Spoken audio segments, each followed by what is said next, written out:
다음 수업입니다. 어떻게 다 지키고 살아? 맞는 말이긴 해요. 뭐 어떻게 다 지키고 사냐라는 건데 이 얘기 누가 했느냐. 지금 왕과 사는 남자 요즘 돌풍이죠.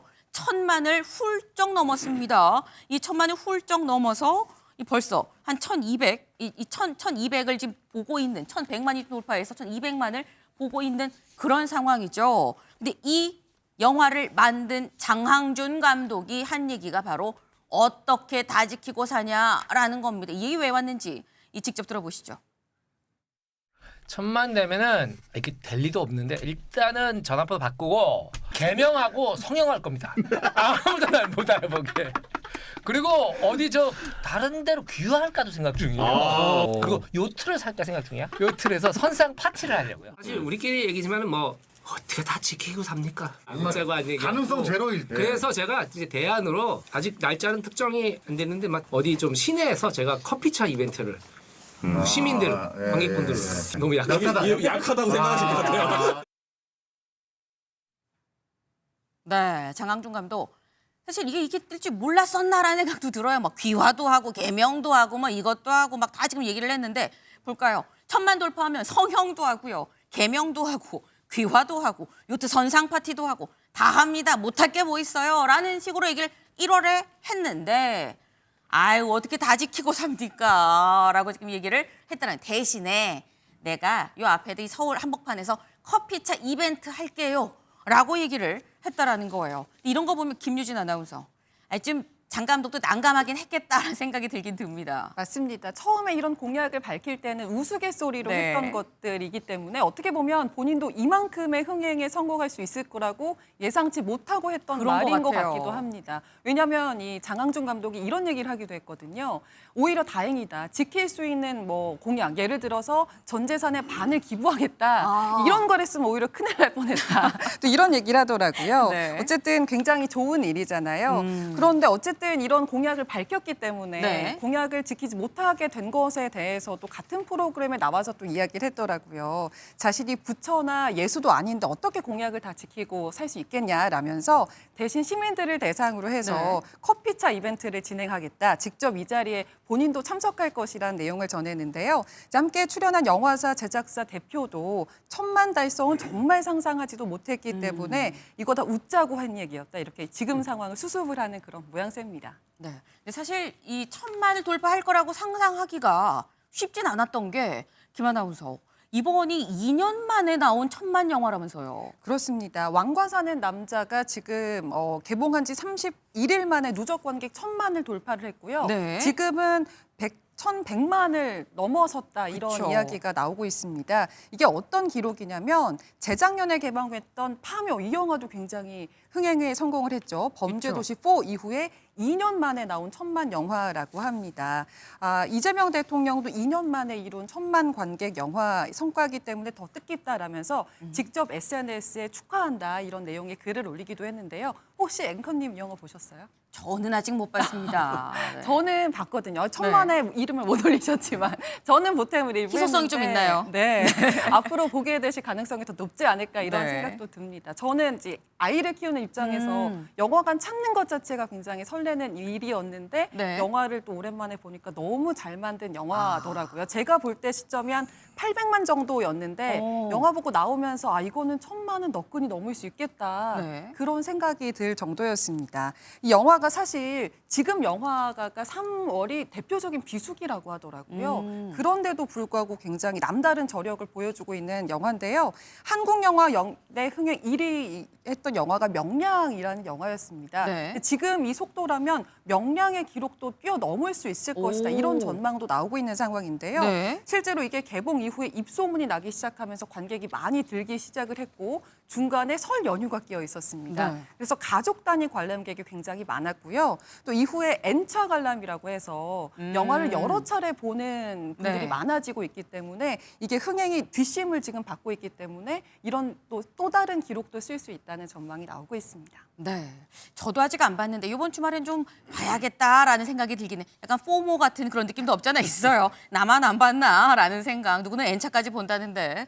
근데 사실 장항준 감독이 1000만을 넘어선다는 걸 본인도 예측을 못했는데 주변은 더 예측을 못했었다라는 얘기가 나옵니다. 주변에서 이 1000만이 넘고 이런 얘기를 해요. 네. 윤종신 씨가 놀고 먹는 삼촌이었었는데 갑자기 능력이 넘치는 게 온 것 같아요. 라고 하면서 이 정도 사이즈는 아닌데 라고 얘기를 하기도 하고요.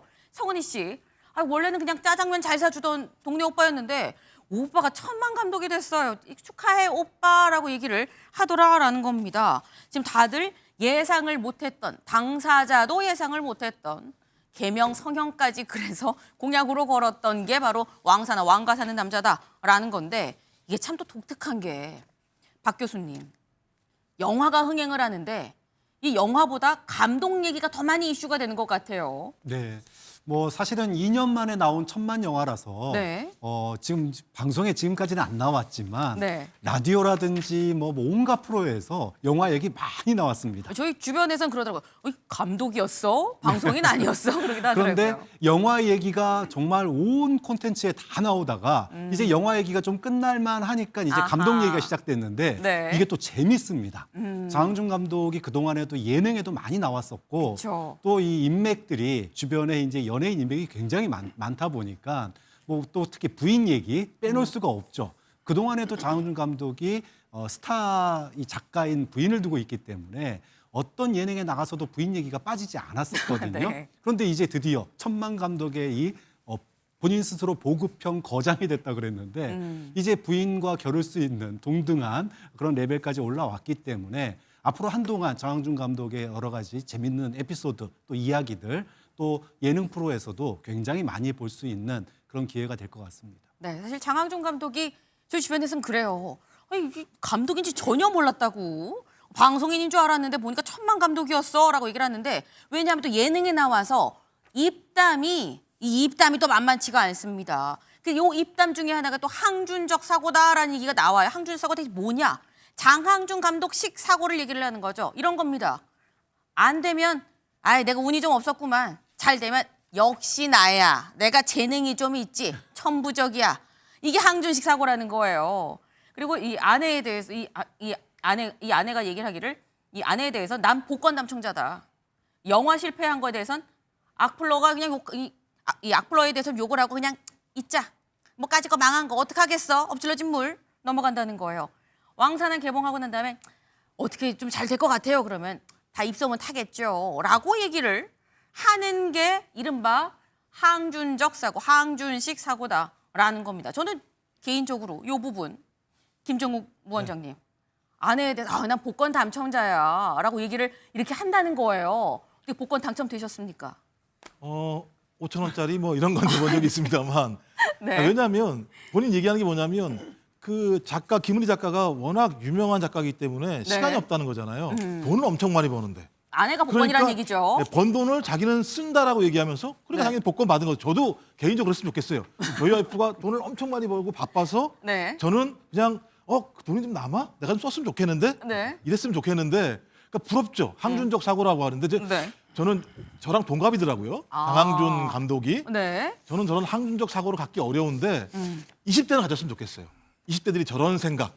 지금은 힘들지만 어때? 미래가 있는데 라는 생각 가졌으면 좋겠는데 네. 50대가 가지면 좀 가족이 좀 불행할 것 같다는 느낌이 들긴 합니다만 20대가 저런 생각을 갖게 되면 매우 좋은 네. 사고일 수 있을 것 같아서 앞으로 항준적 사고를 가지고 있는 장항준 감독이 네. 커피만 사주는 게 아니라 20대들을 좀 만나서 힘을 좀 불어넣어줬으면 좋겠다 이런 생각이 듭니다.